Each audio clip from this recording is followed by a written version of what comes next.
Assalamualaikum warahmatullahi wabarakatuh. Perkenalkan, nama saya Rifki Noval Falah, absen 3 dari kelas 12 MIPA 4. Di sini saya akan mempresentasikan tentang kedudukan dan peran pemerintah pusat. Pemerintah pusat adalah lembaga yang mengurus urusan tingkat pusat atau lembaga yang mengurus urusan negara. Beberapa urusan yang menjadi kewenangan pemerintah pusat meliputi yang pertama agama, yang kedua peradilan, yang ketiga pertahanan, yang keempat keamanan, yang kelima fiskal, yang keenam moneter, yang ketujuh politik luar negeri.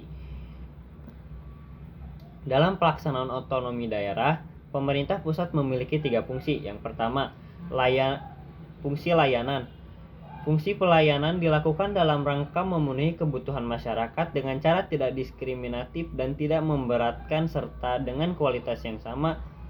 Dalam pelaksanaan fungsi ini, pemerintah tidak pilih kasih, melainkan semua orang harus memiliki hak yang sama, yaitu hak untuk dilayani, dihormati, diakui, diberi kesempatan atau kepercayaan, dan sebagainya.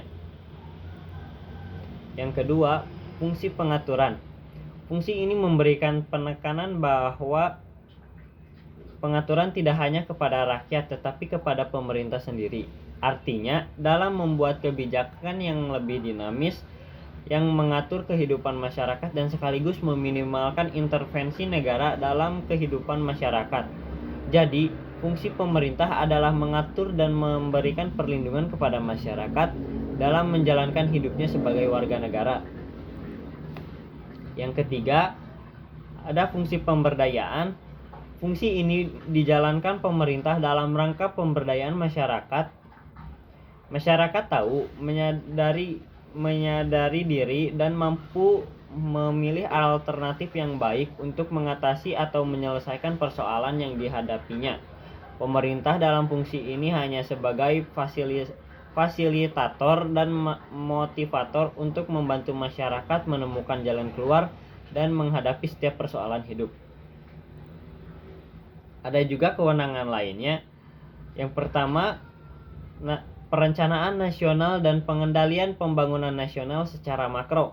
Yang kedua, ada dana perimbangan keuangan. Yang ketiga, ada administrasi negara dan lembaga perekonomian negara, pembinaan dan pemberdayaan sumber daya manusia.